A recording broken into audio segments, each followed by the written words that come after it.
This video is brought to you by viewers like you. Thank you. Make sure to subscribe and help get this video to 4,000 likes. And I say, hey! The episode opens with Francine asking her friends about their personal tastes. Muffy says there's nothing more important than clothes, while DW enjoys singing along to ear-bleeding nonsense. Happy, happy, whoopee, whoopee, doopy, doopy, screwy, bluey. If you're gonna sing that crap, could you at least sing in tune? The Reeds are having a yard sale, when DW tries to sell her brother's toys behind his back. Where'd you get that?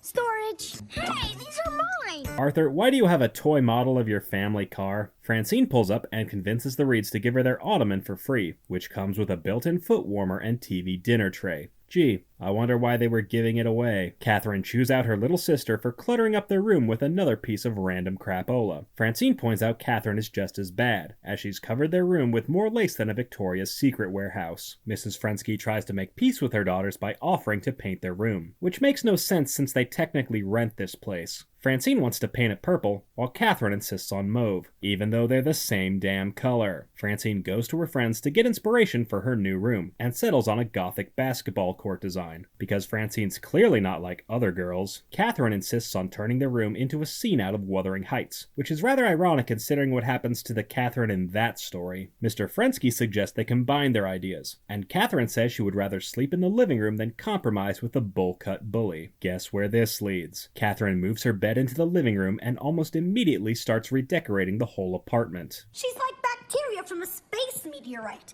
She spreads everywhere. Spreads what? Francine tries to reorganize her room to her liking, but finds it's just too empty. DW says Francine is lucky, and bitches how she still has to share a room with her baby sister. DW fantasizes about turning her dad's workspace into her own private bedroom, where she can hang out with her imaginary friends and cast her brother into the fiery pits of hell. Arthur suggests Francine should get more stuff to decorate her room with. Instead of going to a store, like a normal person, Francine goes to the dump to find her decorations. Cause I guess she wants to get tetanus.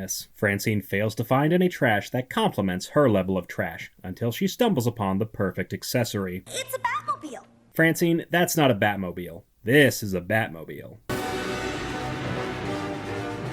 That night, Francine has a nightmare where her mobile turns into a vampire bat and tries to eat her. Who'd have guessed the toughest girl in 3rd grade is a big fat chicken? I'll have to remember that for when I cover this episode. Watch out! A bat! Ah, get it away!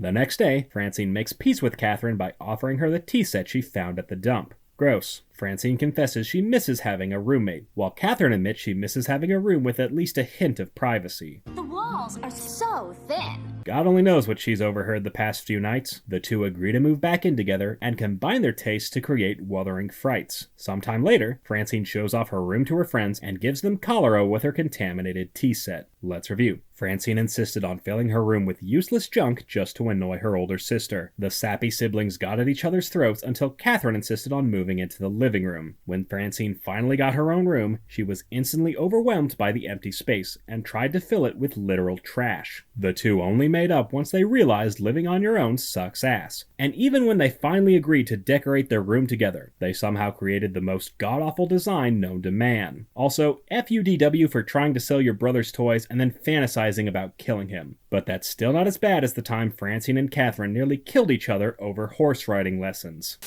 The kids are in art class when the teacher tells them to make a drawing of their secret dream. Buster draws a prototype for ChatGPT, while Muffy illustrates her self-cessed fantasy. Francine dreams of being an Olympic rider. Go figure the monkey would turn out to be a horse girl. Francine reveals she's stolen enough lunch money to afford riding lessons. I saved $30 whole. You said if I could save the money, you'd take me. Nowadays, that wouldn't even cover the Uber ride to the lessons. Francine is pissed when her parents try to back out of their deal. Turns out the lessons are during the day when both her parents are at work, because I guess Mrs. Frensky has some secret off-screen job we've never seen. Just then, the solution comes walking through the door. Catherine gets roped into escorting Francine to her riding lessons, while making sure to bitch and moan all the way there. I can't believe I have to do this. Mom and Dad are paying for the lessons, and it wasn't cheap. Wait, I thought you were paying for them. I knew there's no way those lessons only cost $30, even in 1996. God damn it, I'm old. Catherine is ready to ditch her sister when her eyes go full of wooga for the instructor. Catherine insists on staying around so she can get her own private riding lesson. Francine is dismayed that horses seem to hate her. just like every other animal on this show. She fails to take control of her steed and falls on her ass trying to mount him. This'll be a lot easier in a few years when you're taller. You could at least give the poor girl a step stool. Catherine turns out to be a natural rider, while Francine is too scared to trot more than 2 miles an hour. Even in her own dreams, her older sister is a better rider. All you folks out there who thought Francine was too bossy, yes, Muffy, that means you. Damn, Francine's dreams go hard. The next day, Francine starts to get the hang of things, as even her horse starts taking her lead. Okay, Bronco, back to the barn. And no more leaves. Why you gotta deny my man his leaves? Just then, Francine overhears Stanley offering Catherine a job in exchange for free lessons. But what about Francine? Stanley admits she still has a lot to learn if she wants to be a competent rider. How does Francine react to this fair and balanced criticism? By running away and giving up horse riding for good, even though her parents already paid for another full week of lessons. Catherine tries to convince her to see it through. Francine tells her to fuck off. The next day, Francine is hanging out at Arthur's house when DW insists on playing a game. Mom says if you're not doing anything, then we can play covered wagon. You can be the horse who dies of thirst. Are there no child asylums in Elwood City? Because if there are, they might be missing a patient. Francine stupidly agrees to play horsey with the dim-witted demon child, until she nags her to death. It's not called horsey. Wait, play that back.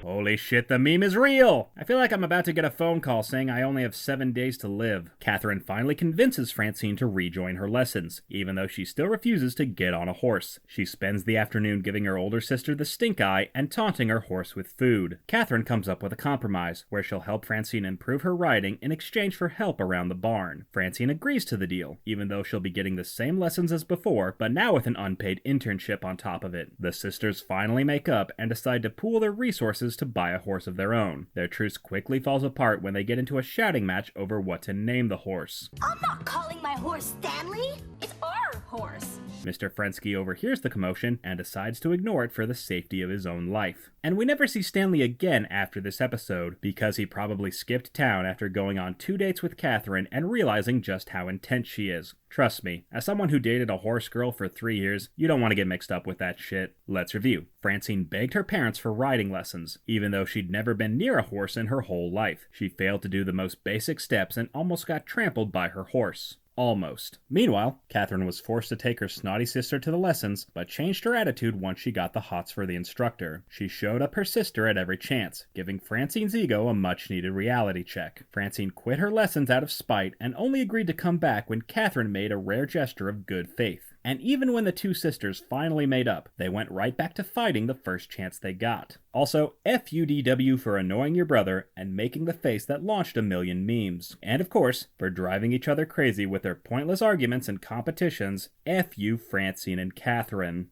And I say, hey! Hey, I have a Patreon. Sign up at patreon.com/mattneff to get your name in the thank you credits, along with early access to every FUDW and the chance to vote for future episodes. If there's a movie or show you'd like me to talk about, top-tier patrons can commission a review for my channel. Check out the link in the description to become an FUDW superfan.